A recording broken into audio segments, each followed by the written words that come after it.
Today I'm with Jason Dansinger, who is the Food and Beverage Director for the Garden Centre Group, which is now Wyvale Garden Centres.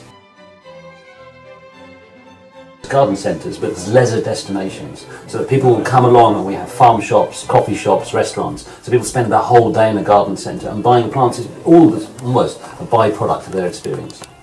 I think the key element of coffee, it's an absolute driver in its cynical terms, and then we see a phenomenal spin-off. So 70% of our customers who will come along and have coffee go out and buy something else in the garden centre itself. Secondly, it's almost an established part of our culture. So getting your morning coffee or getting an afternoon coffee is a normal part of the UK culture now. Start of our journey was the great advert of BBC Gardening Live. A fabulous way to start a relationship. It got our own teams involved, so that helped that relationship. Equally, there was over 100,000 people who came to that show, and 100,000 people who subscribed to the BBC Gardening Live magazine, of which we had great exposure, both Greencup and our own brand. I think it was the first time Kitchen Garden Live show had ever had a coffee shop. The first time they've ever done it, and I know the organisers were absolutely delighted with it. I think being there at the beginning, I think was very exciting. The feedback from their consumers was really high. They loved not only the quality of the service, but just the fact of having a coffee shop there. Really brought it alive and gave people a time to stop, dwell and relax before carrying on the journey and seeing different exhibitions or seeing different stands. Specifically, what made you choose Greencup? Because it matches our own values and our own ethos in terms of the environment, so I think that's really key. Our customers are mostly those who, through market research, adore outside pursuits and are also falling in love with the garden. The joy of the garden is really key for them. So having that affinity to the garden has the same affinity to that whole essence of the environment. So therefore, the organic is really key. The fair trade is really understood. And really resounds well with our consumers. And Rainforest Alliance is an absolute perfect match for a garden centre.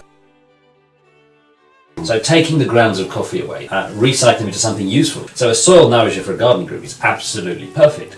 As you know, we've been looking at taking that coffee grounds and putting it onto tables, so that we can now create, so for our new coffee shops that we're opening later this year, we're using that format, that table base, to create tables for our customers. And what a fabulous story, that the coffee they're drinking, the suds are actually on the table that they're using.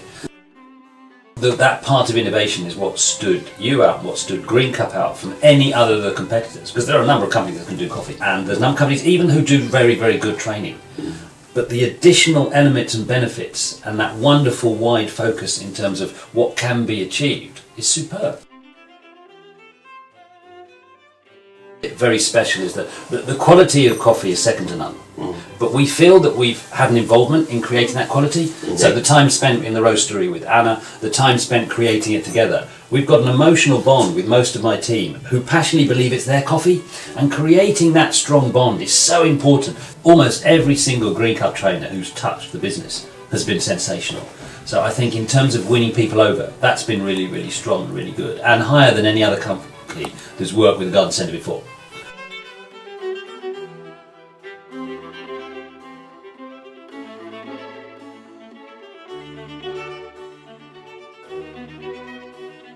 We've got new restaurants that are opening up later this year, so we'll be trying new restaurant concepts, again where coffee becomes a hero. So the barista is really king, and I think that's really also very, very exciting. And we are looking at a number of future acquisitions, so individual garden centres, groups of garden centres, so we want to grow that way as well.